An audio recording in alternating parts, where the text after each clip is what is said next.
Good evening from beautiful Bangkok. It's sunset time, always amazing here on the river. So let's talk about what does liberation mean in this life? You know, for me, I suffered from anxiety, years of depression, worrying about what other people thought of me, being afraid, being sad, being negative, being a victim, all these things that we suffer from. Running away from all those disturbing emotions into alcohol, tranquilizers, bad relationships, whatever. And, you know, finally I've come to a place where I've been able to, for the most part, to let go of those disturbing emotions, to let go of the reflex of running into addictive patterns. I gave up drinking, gave up pills, got away from all that stuff that was holding me back. But I only did it by really getting in there and coming to terms with the nuts and bolts of what was bothering me. So we cannot achieve any kind of liberation and freedom and, you know, pleasurable state of mind on a consistent basis unless we're willing to do the hard work of going in and transforming our disturbing emotions and thought patterns and getting them out. Sitting around and pretending that everything is a cloud of love and light and oneness is wonderful, is a very sweet thing. But what is the point of pretending that everything is beautiful and then still having all this stuff underneath that hasn't been worked through? You know, we can create New Age communities and Facebook groups and all this stuff about love and light, but where is the real work of transforming ourselves, transforming the world, not separating ourselves from the world and saying, well, I'm never going to watch the news, I'm not going to pay attention to war.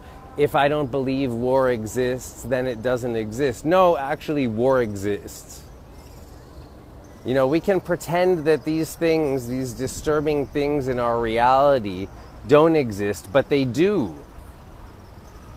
So let's cultivate a fierceness and determination in going into our disturbing emotions, into our traumas, and getting them out of our minds forever. Let's cultivate a fierceness and warrior mentality in cultivating compassion for a world that's in suffering and figuring out what we as individuals can do to help the world around us. Drifting off into our bubble of love and light, how compassionate is that? When there's still so many people suffering, how compassionate is it to just pretend that all of that doesn't exist? I don't find that spiritual at all.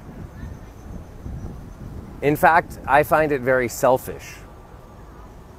True nature of bodhicitta, of compassionate, spontaneous mind, is looking at the reality as it is and doing what we can from that spot-on place of basic goodness within us, doing what we can from that place to make the world a better place. That doesn't mean always being a sweet, soft, cuddly bear, because sometimes compassionate action is telling the negative person around us that if they don't change and get better at treating us well, they can fuck off. Maybe that's what they need to teach them a lesson to grow. Maybe by being soft and sweet and cuddly with people all the time, we just enable their negativity and enable their victimhood, like handing crack to a crack addict. Only when you pull the crack off and force the person to change do they change. So sometimes you've got to be tough.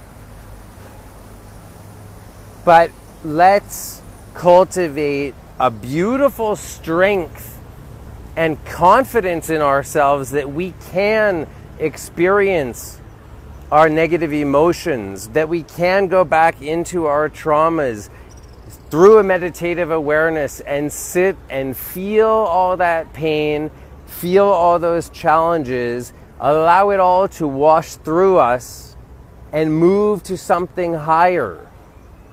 True liberation is the removal of all negative emotions and thought patterns so that your mind is completely awake in a state of confidence and clarity and joyfulness and contentedness regardless of the external circumstance. And that, as told by all the great masters and sages, is the natural state of the human mind that is available to anybody and everybody with the proper work.